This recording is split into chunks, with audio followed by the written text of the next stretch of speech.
Welcome, dear readers, to a journey through time.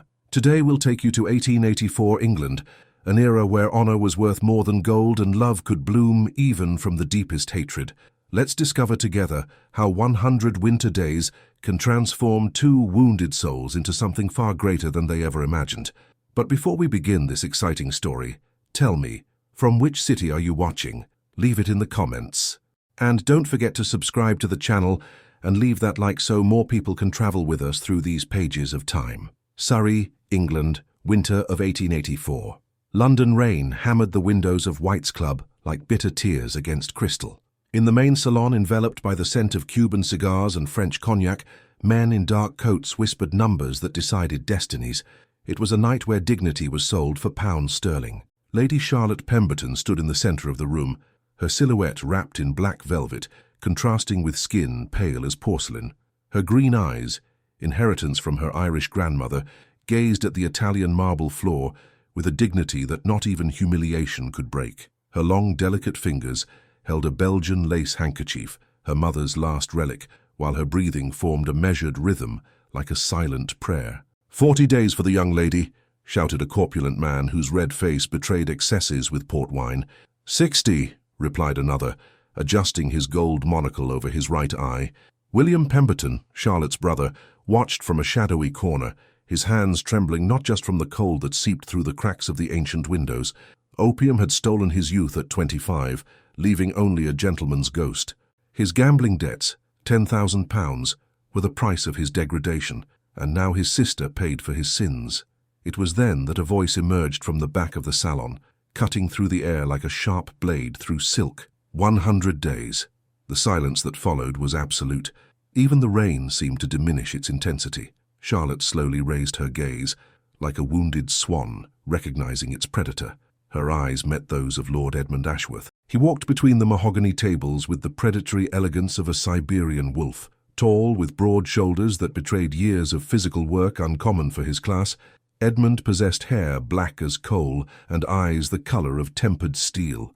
A thin scar cut across his face from his left temple to his jaw, a reminder of the Crimean War, giving him an air both dangerous and melancholic. 100 days, he repeated, now close enough for Charlotte to smell the bergamot and sandalwood emanating from his skin. The young woman didn't lower her gaze. On the contrary, she faced him with courage that surprised even herself. When she spoke, her voice came out firm, laden with an accent that betrayed refined education. I accept the terms, your lordship. Edmund arched an eyebrow, surprised by her composure. He expected tears, perhaps pleas. Instead, he found dignity in its purest state. Do you know who I am? He asked in a low voice, meant only for her. Charlotte inclined her head slightly, a gesture that could be interpreted as reverence, but which her eyes transformed into defiance. I know you are the man my father ruined in Russia.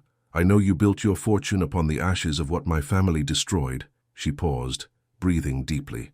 And I know that now I belong to you for 100 days. The impact of her words was like an elegant slap. Edmund felt something stir in his chest. Admiration? Respect? For years he had experienced no feelings that weren't as cold as the Siberian winter of his childhood. In 3 days, present yourself at Ashworth Manor in Surrey, he said, handing her a visiting card engraved in gold relief.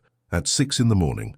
Do not be late. When Charlotte's fingers touched his to take the card, Edmund felt an electric shock run down his spine. It was only a second, but enough for both to realize that the next 100 days would be far more complex than either could imagine. The Great Western Railway train cut through the English countryside like an iron serpent expelling steam. Charlotte watched through the fogged window the verdant hills of Surrey, covered by morning mist that gave the scenery an air of melancholic dream. She had slept little during the journey, her body rocked by the hypnotic rhythm of the rails, but her mind navigating turbulent waters.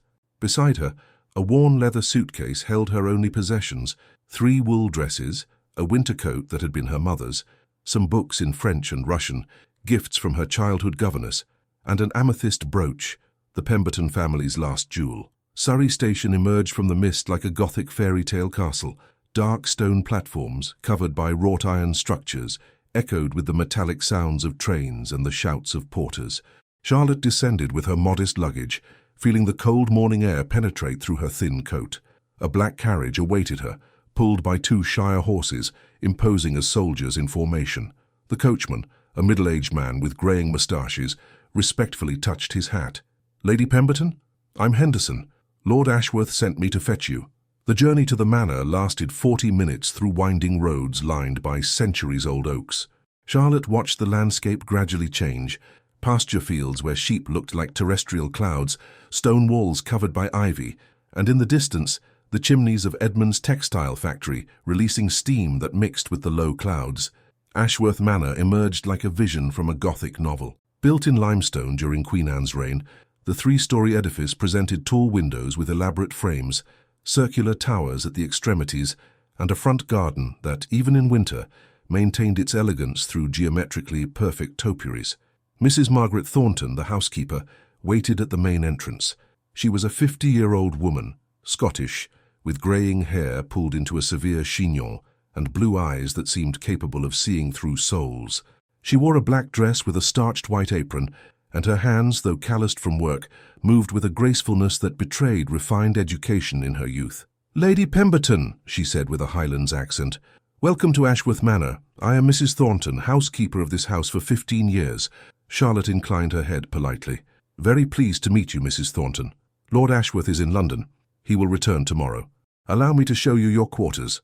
To Charlotte's surprise, Mrs. Thornton led her not to the main rooms but to the servants' wing. The corridor was narrower, with walls covered by simple wallpaper in moss-green tones. The room destined for her, however, surprised her with its dignity. An iron bed with white linen covers, an oak writing desk near the window, an armchair covered in navy blue chenille fabric, and a small but functional fireplace. "Lord Ashworth was specific," explained Mrs. Thornton with an indecipherable expression. "He said you should be treated with respect, but not as a guest. It's an unusual situation." Through the window, Charlotte could see the manor's back gardens, where roses slept under the protection of glass conservatories, and further beyond, the textile factory chimneys releasing constant steam into the grey winter air. "May I ask," said Charlotte, sitting in the armchair and accepting the cup of tea Mrs. Thornton offered her, "what kind of man is Lord Ashworth?" The housekeeper hesitated, stirring sugar into her own cup with precise movements. "He is a just man, but wounded. The war changed him, and the betrayal he suffered from your family, well, it left scars that go beyond those we can see." Charlotte absorbed these words like a sponge absorbs water. "Did he speak about my family?" "Not with words, but Lord Ashworth's silences speak louder than other men's shouts." Mrs. Thornton leaned slightly forward. "May I give you some advice, dear? He expects to find the same vanity and superficiality he associates with the Pembertons. If you show yourself different, perhaps you can win something more valuable than gold." That night, Charlotte dined alone in a small room adjacent to the servants' quarters. The menu, onion soup, roasted meat with turnip root and bread pudding, was simple but prepared with care. Through the windows, she could hear the distant sound of the factory looms, operating in night shifts. Before sleeping, she opened one of her books, Anna Karenina in Russian, and read under the flickering light of a candle. Tolstoy's words transported her to another world, where suffering transformed into beauty through art.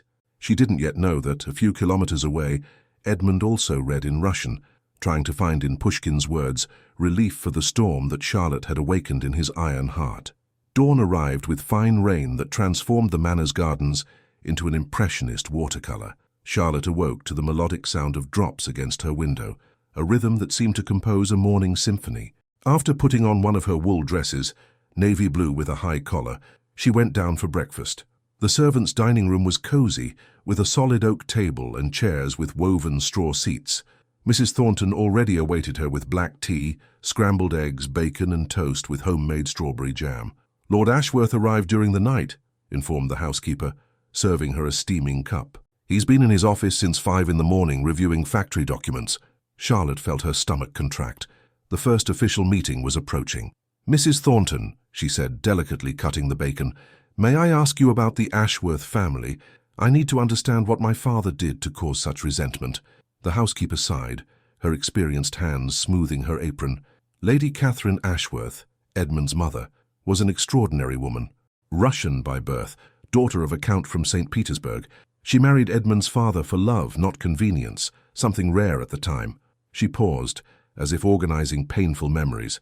The family possessed vast businesses in Russia, importing silk, tea, and spices. Lord Henry Pemberton, your father, became a business partner through marriage to a distant cousin of Lady Catherine. For years he was like a brother to the family. Charlotte lowered her eyes, sensing what was coming. During the Crimean War, Edmund served as an officer. He was gravely wounded. Mrs. Thornton touched her own face, indicating where his scar was. While he recovered in a military hospital, devastating news arrived. Lord Henry had broken all contracts, appropriating the family's businesses and leaving them in ruin. "My God," whispered Charlotte. Lady Catherine died of heartbreak 6 months later. Edmund's father couldn't withstand the shock and died the following winter. Edmund was left alone, without fortune, without family, only with war scars and a tarnished surname. Charlotte felt tears burn her eyes. How did he manage to rebuild everything? Pure determination. He came to England with only the clothes on his back. He worked in textile factories until he understood every aspect of the business. He saved every penny, invested wisely, and in 10 years built an empire larger than the original. Mrs. Thornton stood up, collecting the dishes. "But wealth didn't heal the soul's wounds, dear." After breakfast, Charlotte asked permission to explore the manor. Mrs. Thornton agreed, warning her only not to enter Edmund's office without being invited. The manor's corridors were a museum of Victorian elegance. Persian rugs covered polished oak floors, paintings with English rural landscapes adorned walls covered by decorative paper in golden tones, and Chinese vases from the Ming dynasty displayed dried flower arrangements that exhaled subtle lavender fragrance. It was in the library that Charlotte made her most touching discovery. The room was magnificent. Mahogany shelves rose to the high ceiling, filled with leather-bound volumes. An antique terrestrial globe occupied a corner near the marble fireplace, where oak logs crackled softly. Above the fireplace, a portrait caught her attention. A young woman of rare beauty, with golden hair arranged in Russian style and deep blue eyes like Siberian lakes. She wore an emerald green silk dress and held a book in her hands. A golden plaque on the frame identified Lady Catherine Ashworth, 1845-1868. She was beautiful, wasn't she? Charlotte started. Edmund stood at the library entrance wearing a brown tweed coat and dark wool trousers. His black hair was slightly disheveled, as if he had passed his hands through it repeatedly, and his grey eyes studied her with disturbing intensity.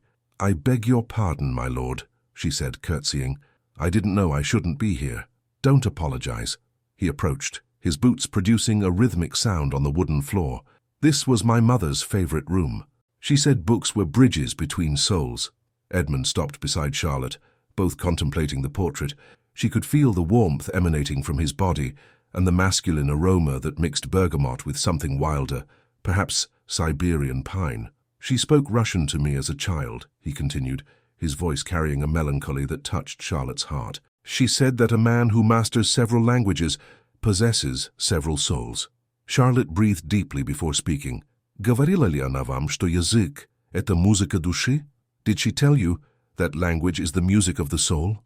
Edmund turned to her so abruptly that Charlotte took a step back. His eyes widened as if he had seen a ghost.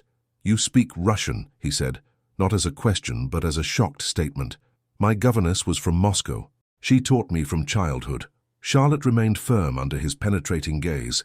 "I believe this was one of the few good things my father provided, even if inadvertently." For a long moment, only the crackling of the fireplace broke the silence. Edmund studied Charlotte as if seeing her for the first time, searching in her green eyes for something that could contradict his expectations. "The next 98 days," he said finally, "promised to be much more interesting than I imagined." The following days established a peculiar routine at Ashworth Manor. Charlotte would wake at 6 in the morning, have coffee with Mrs. Thornton, and then receive tasks that varied between helping organize the library, handling correspondence in foreign languages, and supervising small domestic repairs. Edmund kept himself discreetly distant, observing her through furtive glances during meals or casual encounters in the corridors. It was in the 3rd week that everything changed. A light snow afternoon transformed the gardens into a fairy tale landscape when Edmund found Charlotte in the library sitting by the fireplace reading Crime and Punishment in the original Russian version. She wore a dark green wool dress that enhanced her eyes, and her chestnut hair was pulled into a low chignon, with some rebellious strands framing her delicate face.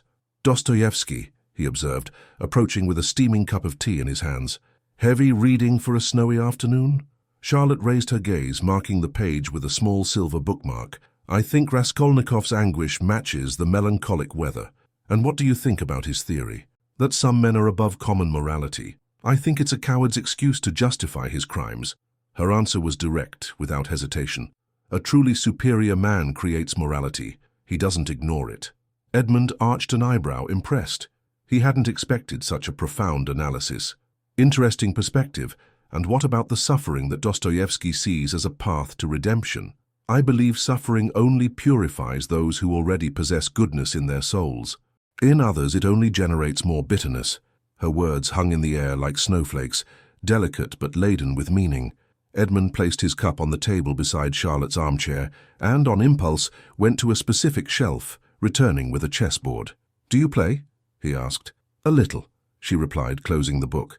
The board was a Russian work of art, pieces carved in ivory and ebony, representing historical figures. Edmund positioned it on a small table between two armchairs near the window, where they could watch the snow falling softly on the gardens. The first game revealed that Charlotte had been modest. Her movements were calculated, strategic, demonstrating a deep understanding of the game that surprised Edmund. She played like the Russian masters he had known in St. Petersburg, patiently, building silent attacks. Where did you learn to play like this? He asked after she captured his rook with an unexpected move. My governess, Natasha Volkov, had been a lady companion to a countess in St. Petersburg. She said chess teaches more about character than a decade of conversation. Charlotte moved her bishop, creating a subtle trap. Check. Edmund laughed for the first time since arriving at the manor, a rich sound that echoed through the library like music. Natasha Volkov, I know that name. Tea merchant family? Exactly. She came to England after her lady's death. She worked for our family for 10 years. Charlotte watched Edmund study the board. She always spoke of how beautiful Russia was in winter, when snow covered the earth's wounds. Something in her voice, a soft melancholy mixed with nostalgia, touched a deep chord in Edmund's heart. He raised his eyes from the board and found her watching the snow through the window, her features illuminated by the soft afternoon light. Что такое родина для тех, кто потерял ее? What is homeland for those who have lost it? He asked in Russian, his voice low, almost intimate. Charlotte turned to him, surprised by the question. For a moment they just stared at each other, as if sharing an understanding that transcended words. «Думаю, что родина — это не место, а воспоминания о том, кто мы были до того, как мир нас ранил. I think homeland is not a place, but memories of who we were before the world wounded us», she replied, also in Russian. Edmund felt as if he had been punched in the stomach.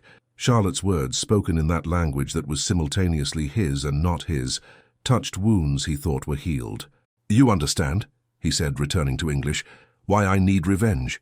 I understand, Charlotte replied softly, but understanding doesn't mean agreeing. She moved her queen, an elegant movement that sealed the fate of Edmund's king. Checkmate.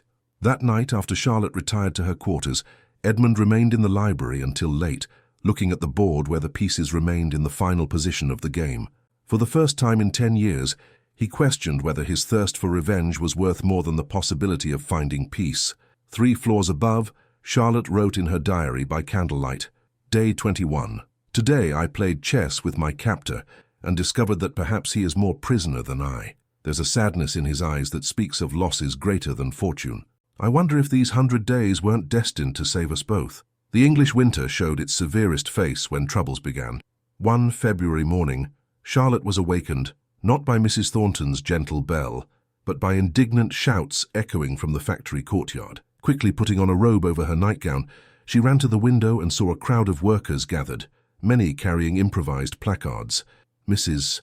Thornton appeared at the door, her expression grave. The workers are on strike, dear. Problems with the new machines Lord Ashworth installed. Charlotte dressed quickly and went downstairs. She found Edmund in the main hall, wearing tall boots and a heavy coat, clearly preparing to face the situation. His movements were tense, hands closed in fists, the scar on his face seeming more pronounced under the morning light. You shouldn't get involved in this, he said upon seeing her. Strikes can become violent. If I can help, I must do so, Charlotte replied, taking her own coat. Besides, I speak English better than you do when you're nervous. Edmund looked at her with surprise. It was true. When agitated, his Russian accent became more pronounced, making communication difficult. Together they walked through the gardens to the factory courtyard.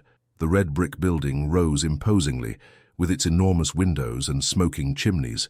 The sound of the looms had stopped, replaced by irritated voices and the shuffling of feet on wet stones. Robert Hanley, the factory supervisor, approached them with a worried expression. He was a 50-year-old man, with graying hair and calloused hands that betrayed decades of industrial work. "My lord, the situation is tense. The new machines have increased production, but also the risk of accidents. 3 workers were injured last week, and the men fear for their lives." Edmund breathed deeply, preparing to face the crowd, when Charlotte gently touched his arm. "May I try first?" Sometimes a different voice calms tempers. Before he could respond, she walked toward the workers. There were about 40 men and women, faces marked by hard work, simple but clean clothes, expressions that mixed fear and determination. Upon seeing her approach, some respectfully removed their hats. "Gentlemen, ladies," said Charlotte, her clear voice cutting through the cold morning air, "I know you're worried about your safety, and you have every right to be." A middle-aged woman, with hands stained by textile dye, stepped forward. "With respect, my lady, you don't work with these machines. You don't know the fear we feel every day." "You're right," Charlotte agreed. "I don't know. But I know what it's like to fear for the future, to question whether tomorrow will be better than today." She paused, her eyes scanning the faces before her. "May I ask you to show me exactly what worries you, not as an employer, but as someone who cares?" Mary Fletcher, the woman who had spoken, exchanged glances with her companions before nodding. She led Charlotte and Edmund inside the factory. The interior was a world of steam, noise, and movement. Metal looms extended in ordered rows, operated by skilled workers whose fingers flew over the threads like pianists, executing complex symphonies. The smell of machine oil mixed with the sweet aroma of processed wool. Mary pointed to one of the newer machines. "It's here, my lady. The speed is too high and the safety devices fail. Tom Bradley lost 2 fingers last week." Charlotte carefully examined the equipment, asking specific questions about operation and dangerous points. Her genuine curiosity and attention to detail impressed the workers, who began to open up, explaining not only technical problems, but also their concerns about working hours and living conditions. Edmund watched silently, fascinated by how Charlotte interacted with the workers. There was no condescension in her attitude, only genuine respect and desire to understand. When she suggested modifications to the machines and more frequent safety breaks, her proposals were practical and well-founded. "My lord," said Mary Fletcher, finally addressing Edmund, "if the lady could personally supervise the changes, I think we could return to work." Edmund nodded. "Lady Pemberton will personally supervise the modifications. You have my word." In the following days, Charlotte spent hours at the factory, working with engineers to implement safety improvements. Her presence reassured the workers, who began to see her not as a distant aristocrat, but as a genuine ally. One afternoon, while inspecting the completed modifications, Edmund and Charlotte walked side by side through the factory. The noise had returned, but now it was a sound of organized productivity, not desperation. "Why did you do this?" asked Edmund. "Why did you care?" Charlotte stopped near a window where the setting sun created golden patterns over the looms. "Because they're not different from us. Everyone wants security, dignity, the chance to build something better for their children." "My father used to say the same thing," Edmund said softly. "That true nobility was in elevating others, not subjugating them." He was right.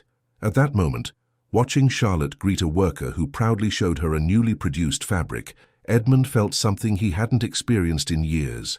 Pride, not of possessions or revenge, but of being beside someone who made the world a little better just by existing. Spring arrived at Ashworth Manor like a watercolor being slowly painted. The gardens exploded in colors. Golden daffodils, red tulips, and roses, finally freed from their protective conservatories, filled the air with intoxicating fragrance. Charlotte had developed the habit of walking through the gardens at dawn, when dew still kissed the petals and the world seemed to be reborn each day. It was Mrs.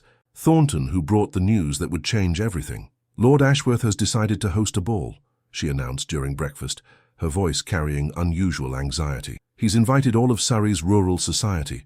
It will be next Saturday." Charlotte almost choked on her tea. "A ball? Why?" "I don't know, dear, but he specifically asked that we prepare you to participate as—" "Well, he didn't specify your exact role." In the following days, the manor transformed into an anthill of activity. Servants waxed furniture, polished crystal chandeliers, and prepared the grand ballroom that had remained closed for years. Charlotte watched the preparations with a mixture of anxiety and curiosity, wondering what Edmund's true intentions were. On the Thursday before the event, Mrs. Thornton surprised Charlotte with an unexpected gift, a magnificent dress that had belonged to Lady Catherine. It was petrol blue silk with silver details, with long sleeves of French lace and a skirt that moved like liquid water. "Lord Ashworth specifically requested that you wear this dress," explained the housekeeper, helping Charlotte try it on. "He said it would be appropriate for the occasion." The dress fit perfectly, as if it had been sewn especially for her. When Charlotte looked at herself in the mirror, she saw a complete transformation. The young woman who had entered the manor as a prisoner had become a lady of rare elegance.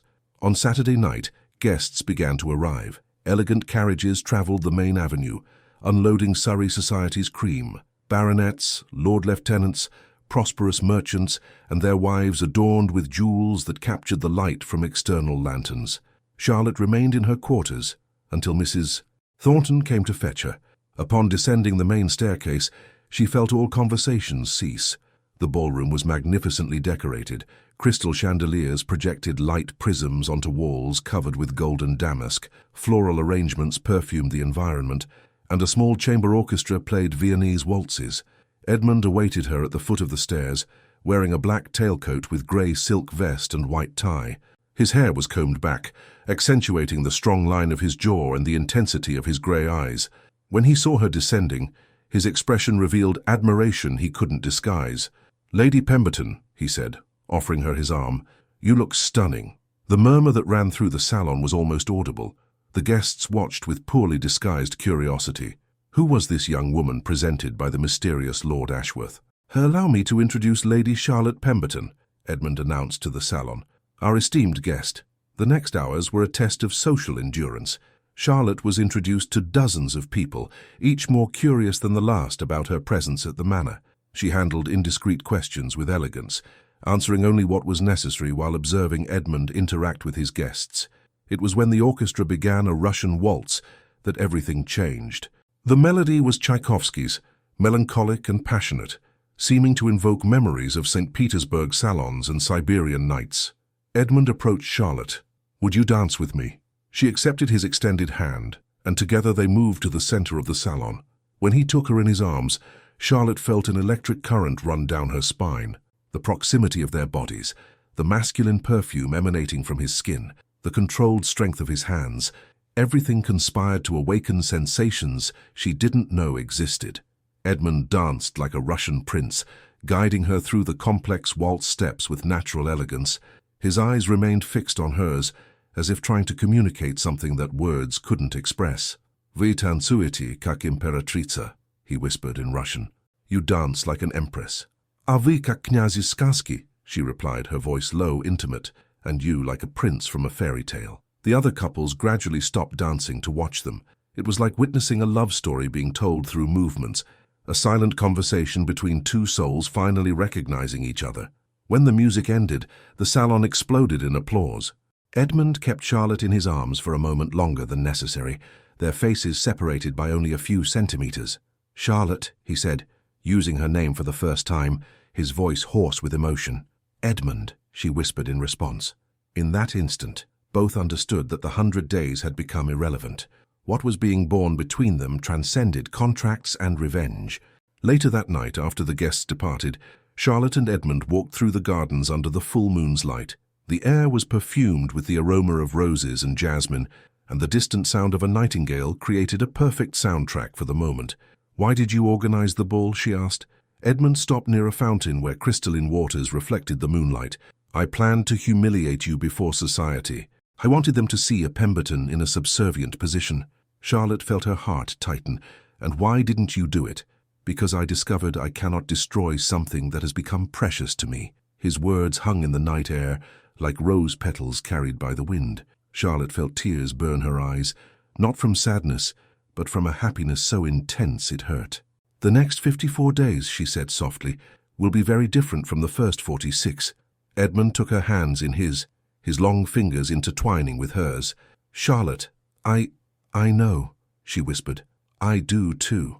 Under Surrey's stars, while the world slept, two hearts began to beat in the same rhythm, promising a future that no contract could define. May brought longer days and a sense of renewal that permeated every corner of Ashworth Manor. Charlotte had established a new routine. Her mornings began with a walk through the gardens with Edmund, where they discussed everything from Russian literature to the social reforms they planned to implement at the factory.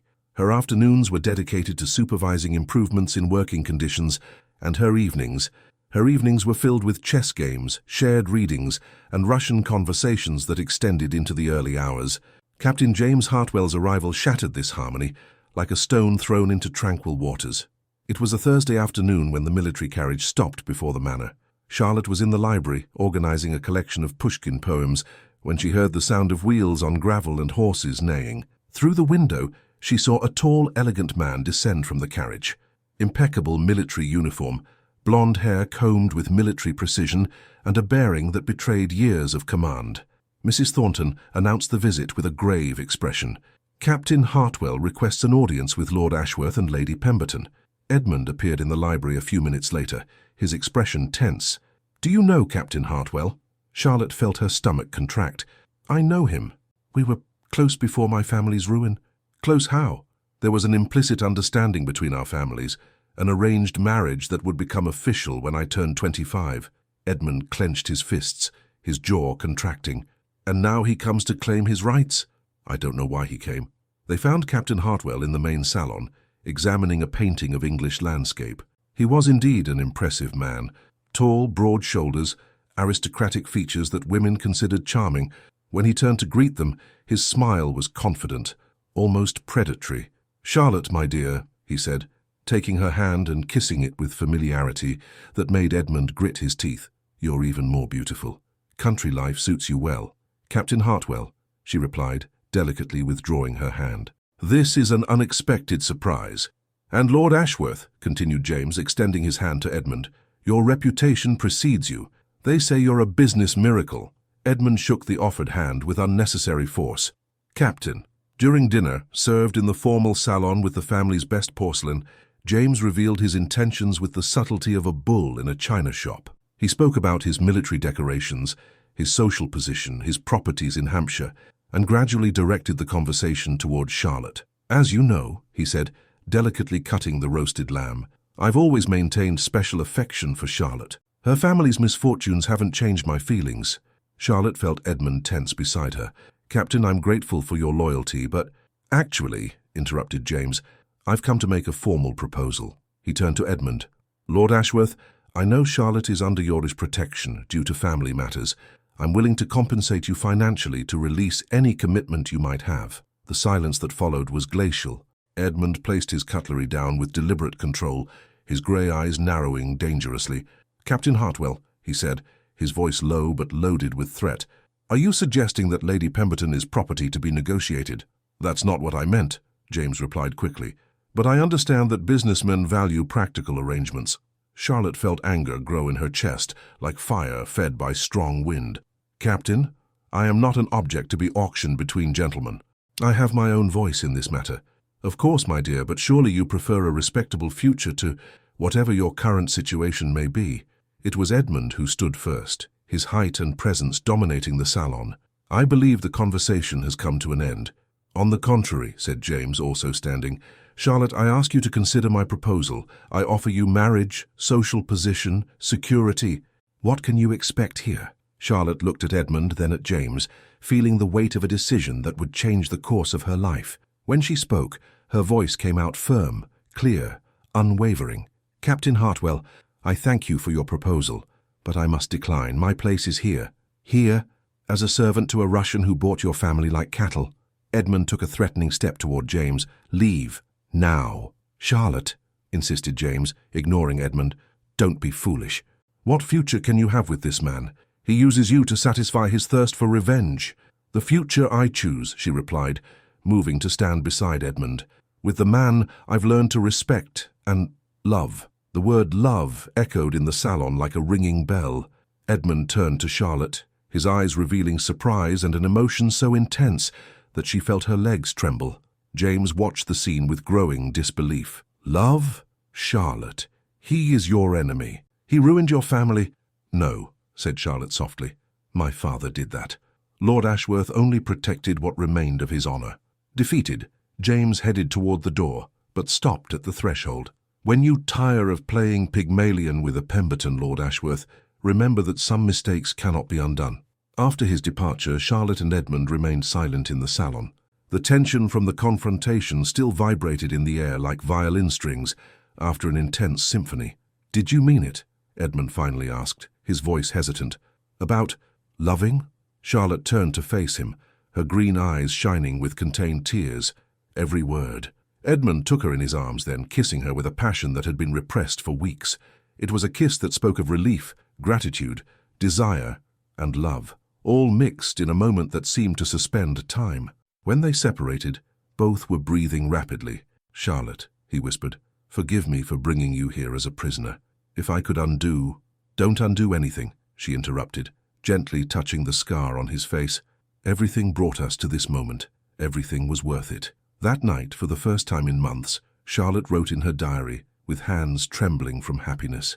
Day 67. Today I told Edmund I love him. The words came out like birds freed from a cage. I know now that I'm no longer a prisoner of the 100 days, but of the purest happiness I've ever known. 33 days remain for our agreement to end, but our true story has just begun. June arrived carrying the aroma of English roses in full bloom and the promise of long golden days. Charlotte had grown accustomed to waking with Edmund already absent. He used to rise before dawn for a horseback ride through Surrey's fields, a habit that Mrs. Thornton explained was his way of combating nightmares that still visited him since the war. It was during one of these solitary mornings that Charlotte made the discovery that would change everything. She had gone down to the library searching for a specific volume of Byron when she noticed that one of the shelves seemed slightly misaligned. Curious, she pushed it gently and discovered it moved, revealing a secret compartment. Inside, she found a polished metal box containing military documents, medals, and letters yellowed by time. It wasn't her intention to pry, but one of the letters was partially open, and the letterhead caught her attention. War Ministry, Crimea, 1855. With her heart beating rapidly, she removed the document and read, "Captain Edmund Ashworth. It is with great honor that we inform you of your decoration for exceptional bravery during the rescue of wounded British soldiers at the Battle of Balaclava. Your action saved 17 lives, including that of Major Henry Pemberton, 3rd Infantry Regiment." Charlotte felt the world spin around her. Her father, saved by Edmund. With trembling hands, she continued examining the documents. She found detailed reports of Edmund's actions during the war, correspondence from High Command praising his courage, and a personal letter that made her cry. "Dear Catherine, today I saved men who fought beside me. One of them, Major Pemberton, was bleeding so much I thought we'd lose him. I carried him 2 kilometers to the field hospital. He kept repeating a daughter's name, Charlotte, like a prayer. He promised that when we returned to England, he would introduce our family to his. He said he had business that could help us prosper."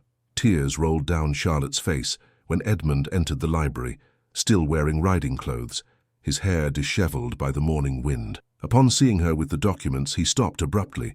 "Charlotte, what are you doing with—" "Why did you never tell me?" she asked, her voice broken by emotion, raising the letter that trembled in her hands. "Why did you never say you saved my father in the war?" Edmund closed his eyes, as if feeling physical pain. "I found the documents when I organized papers after my parents' death. I couldn't— it was too painful." "Edmund, you saved his life. You carried him for kilometers, and he—" Charlotte couldn't finish the sentence. "And he betrayed me in the worst possible way," Edmund completed, his voice harsh. "It wasn't just a commercial blow, Charlotte. It was personal betrayal. I trusted him like a brother." Charlotte stood up, approaching him with the documents still in her hands. "Tell me everything. I need to know exactly what happened." Edmund went to the window, looking at the gardens where morning's golden light created dancing shadows. "When I returned from the war, still recovering from my wounds, your father came to visit us. He brought gifts, told stories of valor I showed in battle, completely won over my mother. His voice carried a bitterness that cut like a razor. He proposed partnership in our Russian businesses. He said his contacts in London could expand our commercial network, and you accepted. My mother insisted. She said it was destiny, that God had used me to save Henry so he could help us prosper."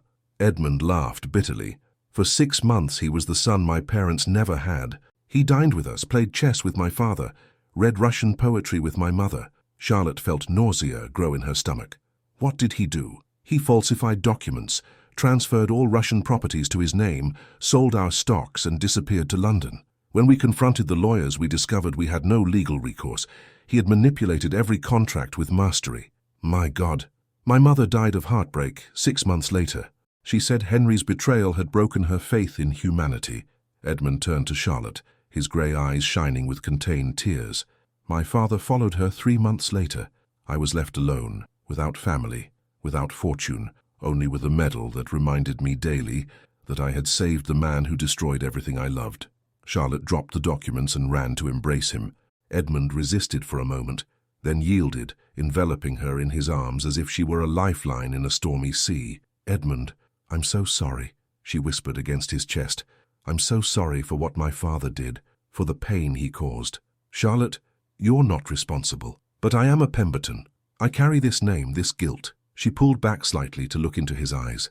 "Now I understand your need for revenge. If it were me, perhaps I would have done the same."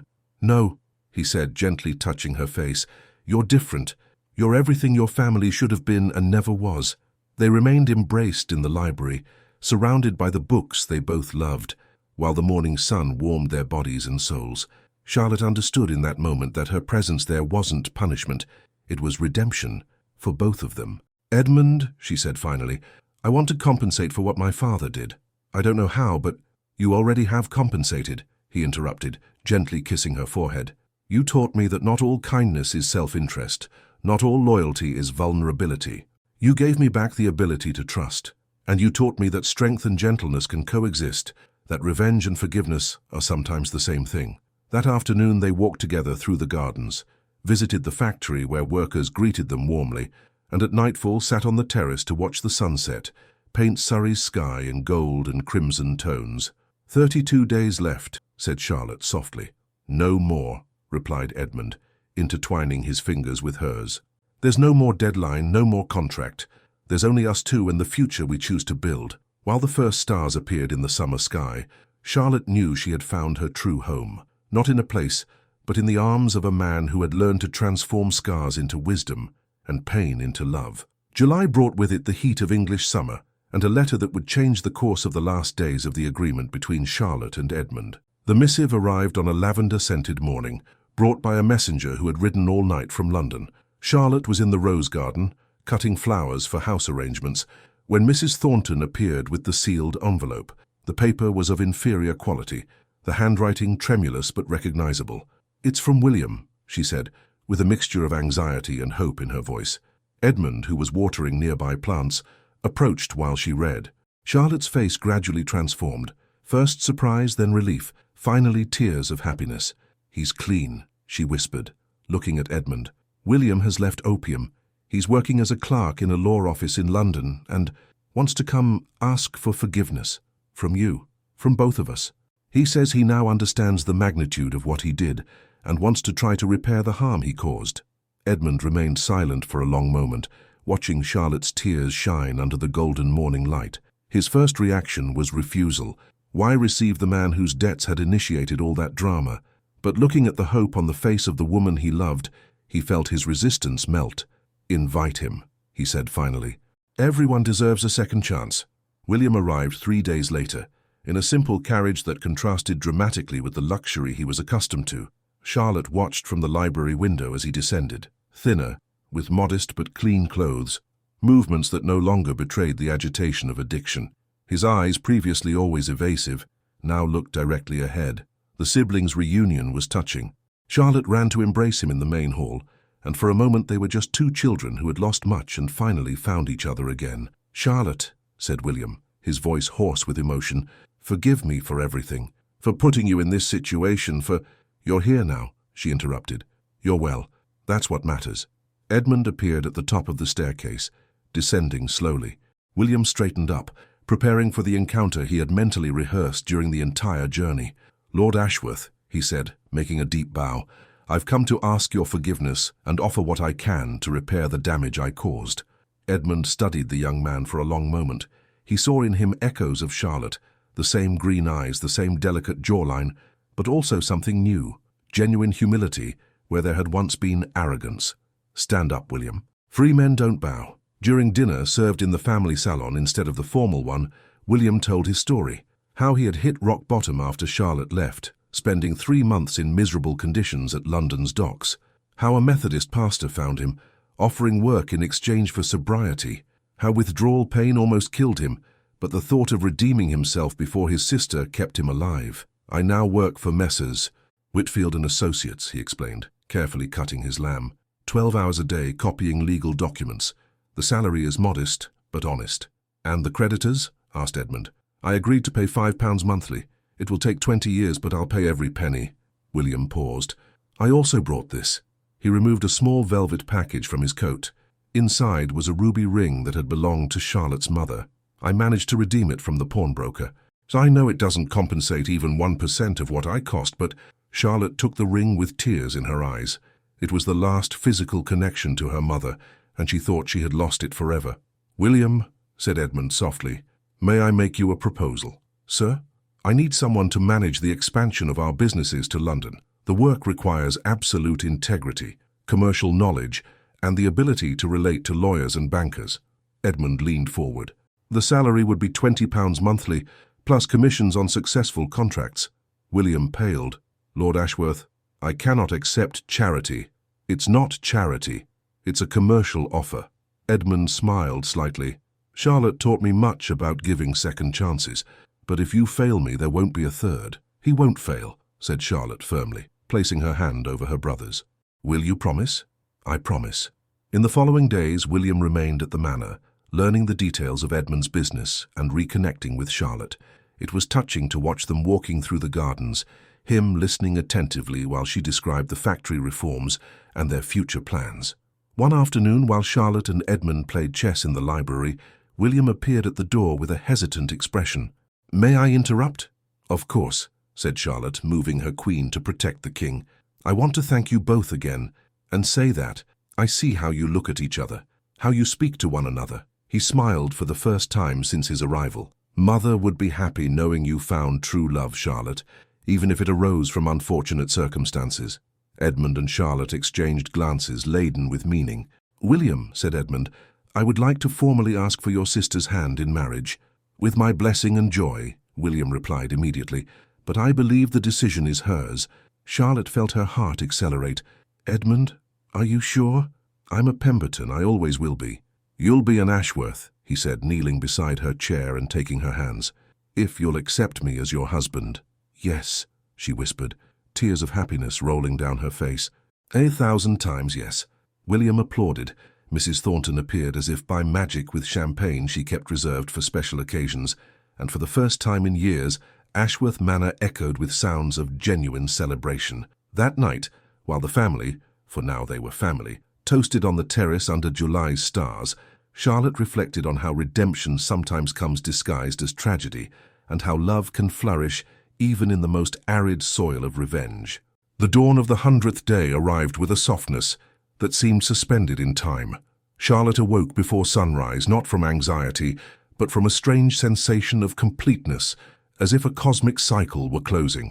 Through her quarter's window, she observed Ashworth Manor's gardens bathed in the golden light of early August, where every rose seemed to bless the day that would mark the official end of their agreement. But for weeks, it was no longer about an agreement. It was pure love, grown between Pushkin's pages and chess games, nurtured by Russian conversations, and solidified in the struggle for the factory workers' dignity. Mrs. Thornton brought the morning tea with a special smile. The great day has arrived, dear. How do you feel? As if it were the first day of my true life, replied Charlotte, accepting the steaming cup. Has Edmund already risen? He's been in his office since 5 in the morning. He said he had important documents to prepare. Charlotte wore her best dress, the emerald green silk that Edmund had specially made for her, and went down to find him. The office was on the first floor, a spacious room with shelves full of commercial books and maps of international trade routes. Edmund was bent over the mahogany desk, writing with intense concentration. When she knocked delicately on the door, he raised his gaze and smiled, that smile she had learned to love, which transformed his severe face into something luminous. Charlotte, please come in. She approached, noticing several documents scattered on the table. Edmund stood up, coming to meet her. What are you doing with such dedication since early morning? She asked. "Preparing your liberation gift," he said, taking her hands. "Today, you are free, Charlotte. Free to leave, stay, choose your destiny." "Edmund, let me finish."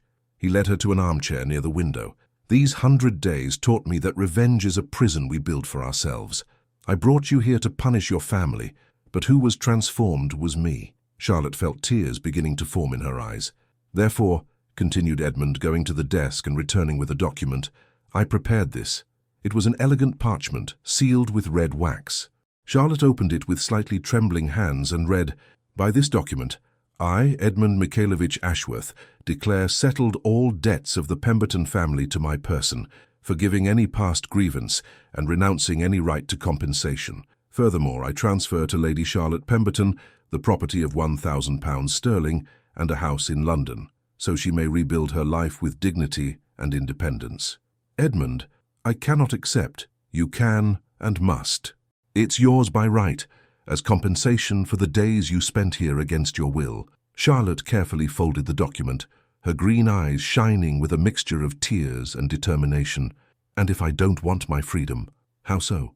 And if I want to stay here forever? And if these 100 days taught me that my place is by your side?" Edmund looked at her with an intensity that made her heart accelerate. "Charlotte, are you sure?" "It's not gratitude or sense of obligation. It's love," she said simply, standing up and approaching him. "Love that grew in arid ground and flourished despite everything. Love that makes me want to build something beautiful with you." Edmund took her in his arms, spinning her in the air as if she were light as a feather. "Я люблю тебя, моя драгоценная Шарлотта." "I love you, my precious Charlotte." «И я люблю тебя, мой дорогой Edmund," she replied in Russian. "And I love you, my dear Edmund." They kissed there in the office where so many commercial decisions were made, with morning light entering through the windows and the distant sound of factory looms creating a symphony of productivity and hope. "When will we marry?" asked Charlotte when they separated. "Whenever you wish. Tomorrow, if you'll have me. I want something simple, in the property's chapel, with Mrs. Thornton, William, and the factory workers, our true family." "Perfect." They spent the day walking through the gardens, visiting the factory where they announced their engagement to the workers' general joy, and planning a future that included business expansion to benefit more working communities. At nightfall, they sat on the terrace to watch the sunset. Charlotte was nestled in Edmund's arms, feeling his breathing gently move her hair. "Do you know what impresses me most about this whole story?" she said. "How what began with hatred transformed into the most beautiful thing I've ever experienced. Perhaps because we both needed to learn that true strength isn't in dominating others, but in allowing ourselves to be vulnerable with the right person, and that the right person sometimes appears disguised as an enemy." Edmund laughed, that rich sound Charlotte adored, or disguised as a prisoner who reveals herself to be a liberator. While stars began to appear in Surrey's sky, Charlotte reflected on the extraordinary journey they had traveled together. What? How two wounded people can heal each other. 100 days that changed two lives, two families, and that would create waves of social change extending far beyond Ashworth Manor. "Edmund," she said softly, "thank you for kidnapping me." He laughed until tears came. "Thank you for letting me." That night, Charlotte wrote the last entry in her diary. Day 100. "Today my imprisonment ends and my true life begins. I learned that love is the only contract worth signing, and that I found in my kidnapper the most honorable man I've ever known. Tomorrow I'll be Mrs. Ashworth, not by obligation, but by choice. And what a magnificent choice this is." Ashworth Properties Chapel hadn't seen a celebration since Edmund's parents' wedding 20 years before. It was a simple but elegant construction, of limestone covered by centuries-old ivy, with stained glass windows that projected rainbows over the altar when the sun crossed them. Charlotte awoke on her wedding morning with a feeling of absolute peace. Mrs. Thornton had prepared a rose-scented bath from the garden, and while she bathed, Charlotte heard the house's unusual movement. Servants' animated voices preparing the reception, the sound of carriages arriving with factory guests, and the distant melody of a violinist tuning his instrument. The wedding dress had belonged to Edmund's mother, ivory silk with Brussels lace, perfectly adjusted by a local seamstress, Mrs. Thornton helped her dress, her eyes brimming with tears of happiness. "Lady Catherine would be radiant seeing her dress on such a happy occasion," said the housekeeper, adjusting the veil that had belonged to the Ashworth family for 3 generations. William appeared to escort her to the chapel. He was elegant in his new suit, Edmund's gift, and his transformation since the dark days of addiction was complete. He offered her his arm with a proud smile. "Ready to become an Ashworth?" he asked. "More than ready," replied Charlotte, accepting the small bouquet of white roses and lavender that Mrs. Thornton offered her. The walk to the chapel was like strolling through a dream.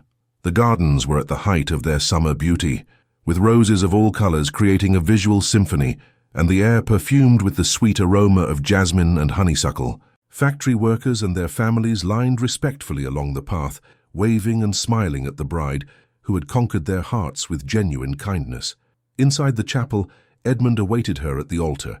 He wore a navy blue tailcoat with silver-grey vest, his black hair combed impeccably, but it was his eyes that captured Charlotte, shining with an emotion so intense she felt her heart accelerate. The local reverend, an elderly man with a white beard and gentle eyes, conducted the ceremony with touching simplicity.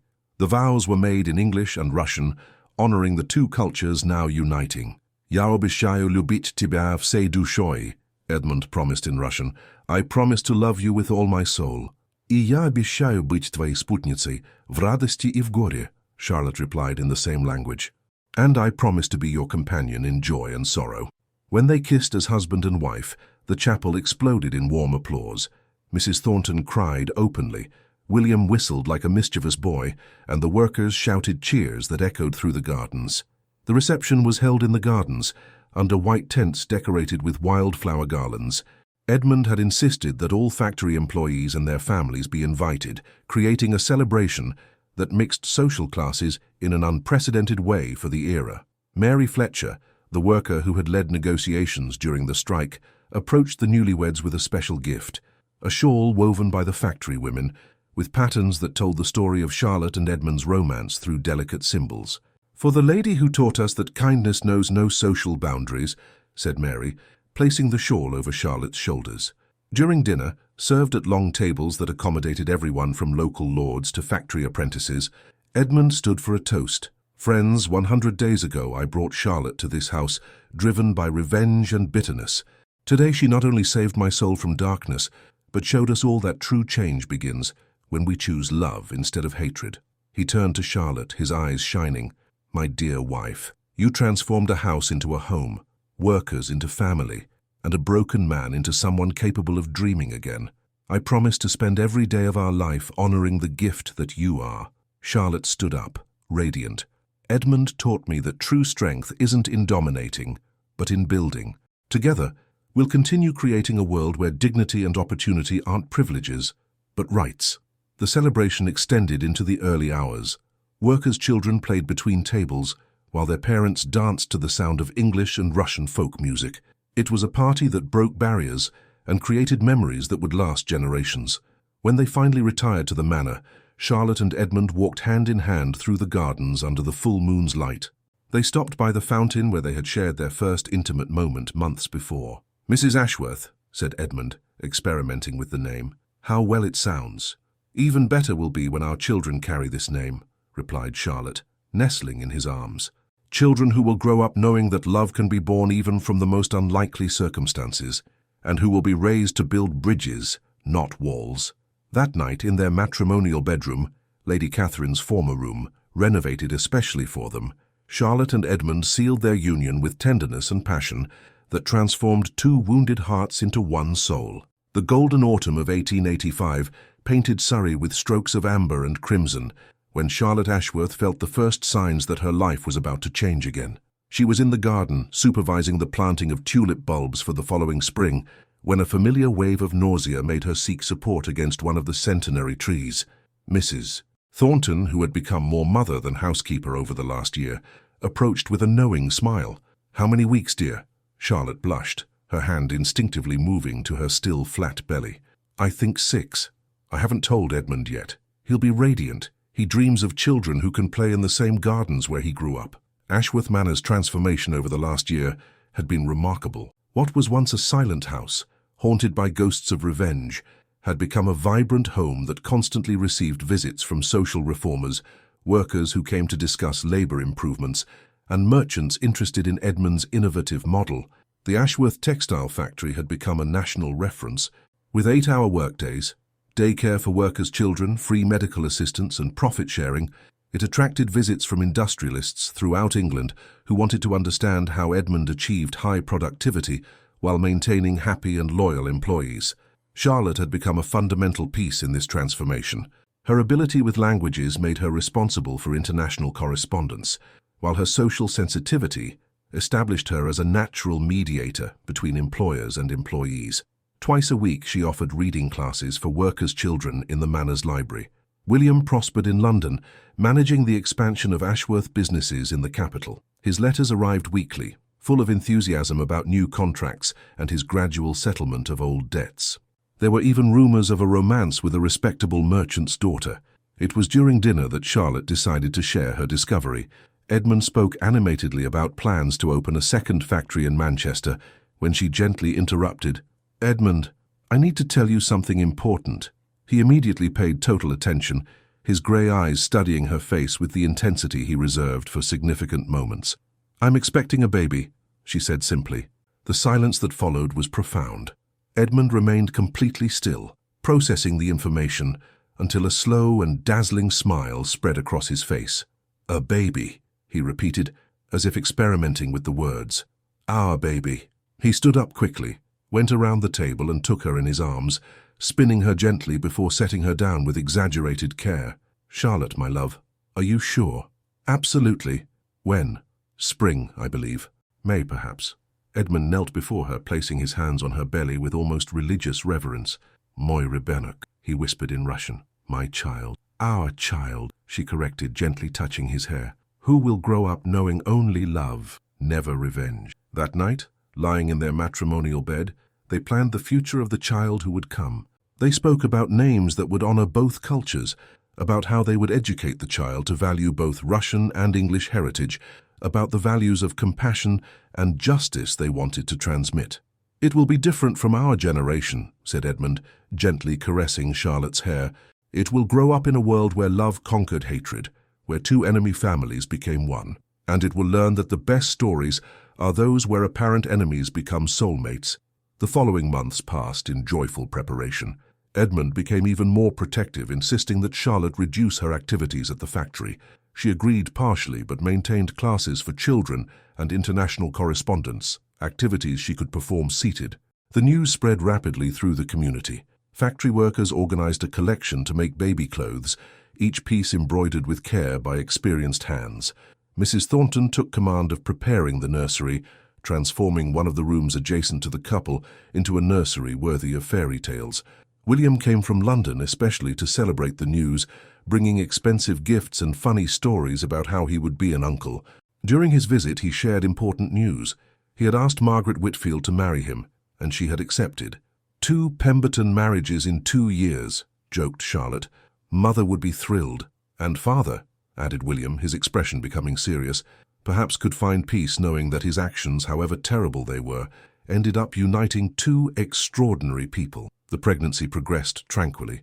Charlotte flourished with impending motherhood, her natural beauty intensified by a special glow that made Edmund fall in love with her anew each day.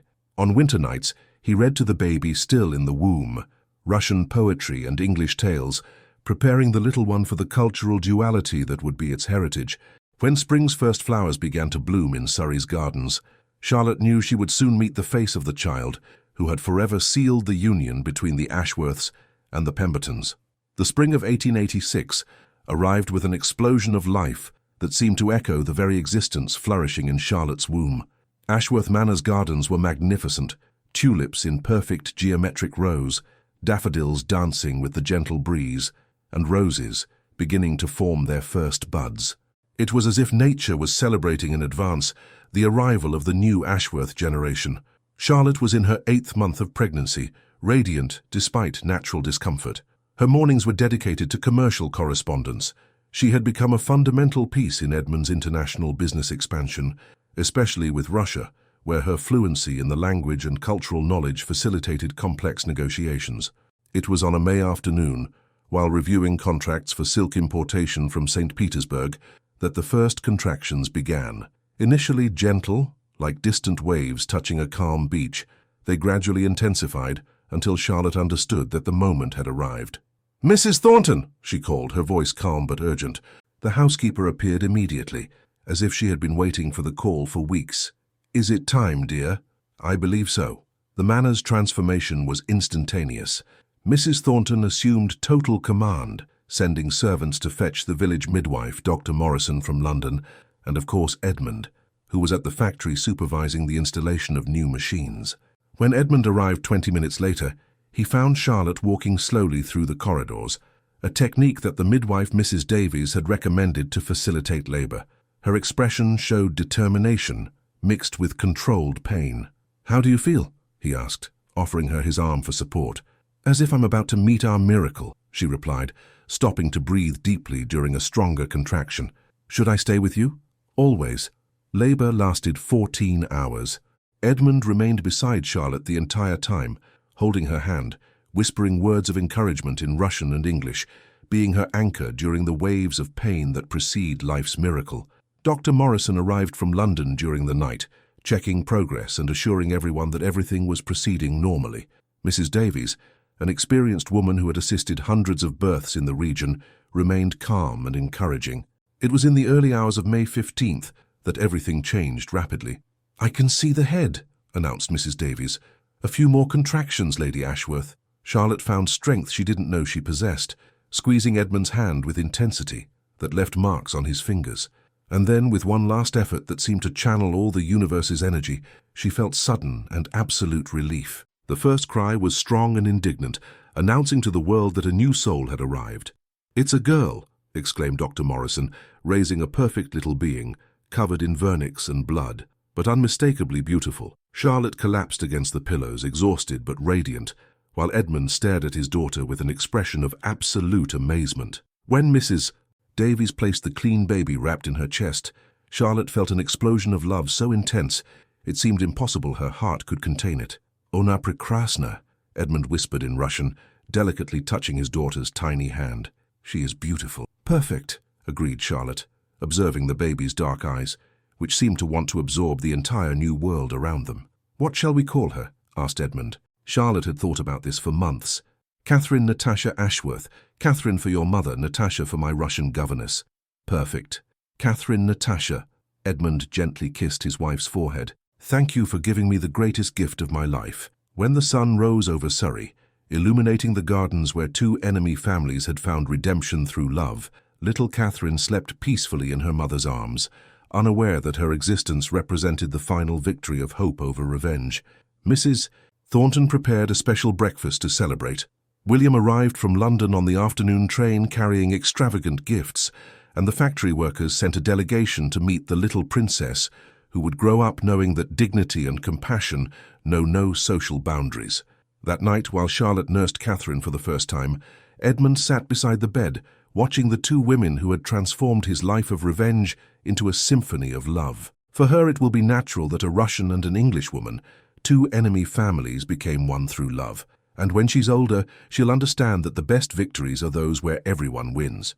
Catherine Natasha Ashworth fell asleep to the sound of her parents' voices, planning a future where the only inheritance that mattered was the ability to transform differences into complements, conflicts into opportunities for growth, and scars from the past into foundations for a more beautiful tomorrow. "Do you know what moves me most?" said Charlotte, delicately adjusting the baby's position.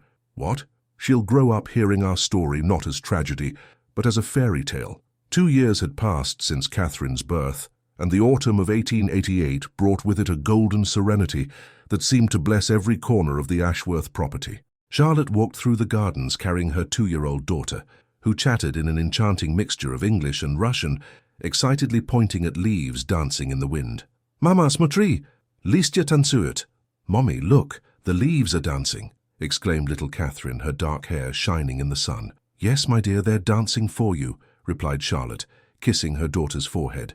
The complete transformation of their lives was visible in every detail. The Ashworth factory had become a national model, visited by social reformers from all over Europe. The profit-sharing system had created a prosperous and loyal working class, and the education offered to workers' children was producing the first generation of literate young people in the region. William had married Margaret the previous year and now managed 3 Ashworth stores in London, all based on the principle of fair treatment for employees and customers. His letters arrived weekly, full of stories about his first child on the way and how the business model created by Edmund was inspiring other merchants. Edmund emerged from the main house, carrying a second surprise that Charlotte was saving for the perfect moment. She was pregnant again, this time with twins. The discovery had been made the previous week, and they still delighted in the prospect of a house even more filled with children's laughter. "How are my 3 favorite women?" joked Edmund, embracing Charlotte and taking Catherine in his arms. "Papa!" the girl shouted happily, kissing her father's face with typical 2-year-old enthusiasm. "4," corrected Charlotte with a mysterious smile. "How so?" "4 favorite women. Dr. Morrison confirmed yesterday. They're girls. Twins." Edmund almost dropped Catherine from surprise. His eyes widened, then filled with tears of pure happiness. Twins. 2 more Catherines. 2 little Ashworths who will grow up knowing that the world can be changed when people choose love instead of hatred. That afternoon, while Catherine played in the gardens under Mrs. Thornton's careful supervision, Charlotte and Edmund sat on the terrace where so many important decisions had been made. The view was spectacular. Perfectly tended gardens extended as far as the eye could see. The factory operated harmoniously in the distance, and the sound of children's laughter echoed through the manor's corridors. "Sometimes I can't believe it all started with revenge," said Edmund, intertwining his fingers with Charlotte's. "It didn't start with revenge," she corrected. "It started with pain. Revenge was just the disguise fate used to unite us. And now? Now we have a family, a prosperous community, and the certainty that our daughters will grow up in a better world than ours." Edmund stood up, going to a table where he had prepared a special surprise. He returned with an artistically bound leather album. "I had this made for Catherine for when she grows up," he explained, opening the album. The pages contained the complete story of her parents, photographs of the manor before Charlotte arrived, family portraits, letters exchanged during their engagement, newspaper clippings about the factory's social reforms, and a carefully written narrative about how love can transform the most adverse circumstances. "It's beautiful," whispered Charlotte, turning the pages carefully. "She'll know exactly where she came from and why she can believe in the power of love. And her sisters, too. I want them all to understand that no matter how different people seem, how impossible a situation appears, there's always hope for transformation." That night, after putting Catherine to sleep, the child always insisted on hearing stories in Russian before falling asleep. Charlotte and Edmund walked through the gardens under the full moon's light, reminiscing about every significant moment of their journey together. "If you could go back in time," asked Charlotte, "would you change anything?" Edmund considered carefully before responding. "I wouldn't change our meeting, but I would have liked to spare you the first difficult moments. You didn't deserve to be treated as a prisoner. But if you had treated me as a guest from the beginning, would you have given yourself the chance to know who I really was? Probably not. My bitterness was very thick armor. Then I wouldn't change anything. Every tear, every moment of anger, every lonely night, everything brought us to this perfect moment." They stopped by the fountain where they had shared their first real kiss months before. The crystalline water reflected the stars, creating a cosmic mirror that seemed to connect them to infinity. "Charlotte Ashworth," said Edmund, taking her hands in his, "I promise that in the next 50 years I will love you with the same intensity I feel at this moment. And I promise that our daughters will grow up knowing a world where differences are celebrated, where conflicts are opportunities for growth, and where love always wins." They kissed under Surrey's stars, 2 hearts that had found their true home in each other, while in the distance Ashworth Manor glowed with golden light, sheltering dreams of a future built on the most solid foundations possible: forgiveness, understanding, and unconditional love. When they returned to the house, they found Catherine out of bed, waiting on the staircase with her favorite teddy bear. "Mama, Papa, ya vas lublю," said the girl with the seriousness that only children can express. "Mommy, Daddy, I love you." "И мы тебя любим, наша маленькая принцесса," they replied together. "And we love you, our little princess." While they took Catherine back to bed, Edmund and Charlotte knew they had built something that transcended their own lives. They had created a legacy of love that would spread through generations, proving that the most beautiful stories are those where apparent enemies become family, where scars transform into wisdom, and where 100 winter days can flourish into an eternal spring. And so, under the roof of the manor that had witnessed both suffering and joy, the Ashworth family fell asleep in peace, knowing they had conquered the most important victory of all, the transformation of hatred into pure and lasting love.